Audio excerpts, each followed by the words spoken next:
এটা আজকে আপনাদের একটা ব্রিফিং মিডিয়া সংক্রান্ত মিডিয়া ব্রিফিং। সেটা হলো আপনারা জানেন বহুল প্রচারিত সময় টেলিভিশন, সেই সময় টেলিভিশনের ডিরেক্টর ম্যানেজিং ডিরেক্টর নিয়ে মহামান্য সুপ্রিম কোর্টের হাইকোর্ট বিভাগে একটা মামলা চলমান।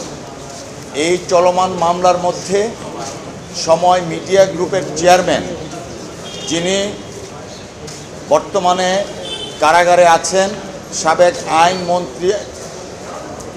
আইন প্রতিমন্ত্রী কামরুল ইসলামের সহোদর ভ্রাতা, ওনার নাম হচ্ছে মোর্শেদুল ইসলাম, তিনি সময় টেলিভিশনের চেয়ারম্যান। আর একজন হলেন সময় টেলিভিশনের এমডি শম্পা রহমান, যিনি সিটি গ্রুপের, বাংলাদেশের বিরাট এক শিল্প প্রতিষ্ঠান সিটি গ্রুপের ডাইরেক্টরও বটে। এই দুইজনের বিরুদ্ধে আজকে মহামান্য সুপ্রিম কোর্টের হাইকোর্ট বিভাগের মাননীয় বিচারপতি ক্রিমিনাল প্রসিডিং ড্র করার জন্য নির্দেশনা দিয়েছেন।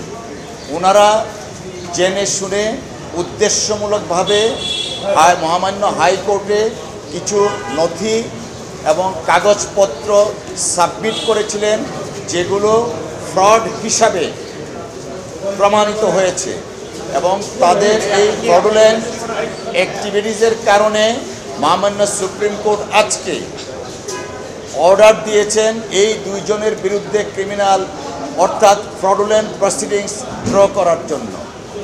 একজন হলেন কামরুল ইসলাম, যিনি কারাগারে আছেন, তার সহোদর মোর্শেদুল ইসলাম, যিনি সময় টিভির চেয়ারম্যান।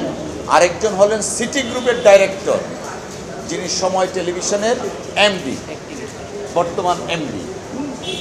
এই দুইজনের বিরুদ্ধে ফ্রডুলেন্ট অ্যাক্টিভিটিসের কারণে মামলা দায়েরের নির্দেশনা দেওয়া হয়েছে। Thank you. আচ্ছা, ওনারা যেটা করেছেন এটা fraud in the highest level, অর্থাৎ একজন এমডিকে তাকে অব্যাহতি দেওয়ার জন্য ওনারা তথাকথিত কিছু চিঠি ইস্যু করেছিলেন। সেই নোটিশটা ওনারা দেখুন কত বড় ফ্রড করেছেন। নিজেদের ঠিকানায় নিজেরাই পোস্ট করেছেন এবং কাগজে পত্র দেখিয়েছেন 2রা ডিসেম্বর চিঠি পোস্ট করেছেন, বাস্তবে সেটা করেছিলেন ফেব্রুয়ারি মাসে। সো এটা অনেক নথিপত্র দিয়েছিলেন যেগুলা জাল, ফেব্রিকেটেড এবং প্রত্যেকটা কাজ ইচ্ছাকৃতভাবে উইথ আলটেরিয়ার মোটিভ, অসৎ উদ্দেশ্যে ইচ্ছাকৃতভাবে পরিকল্পনা মাফিক ওনারা এই ফ্রড কাজগুলো করেছেন। যে কারণে মহামান্য আদালত আমাদের সাবমিশন সন্তুষ্ট হয়ে দুইজনের বিরুদ্ধে ফ্রডের মামলা করার জন্য, প্রসিডিংস ড্র করার জন্য নির্দেশনা দিয়েছেন।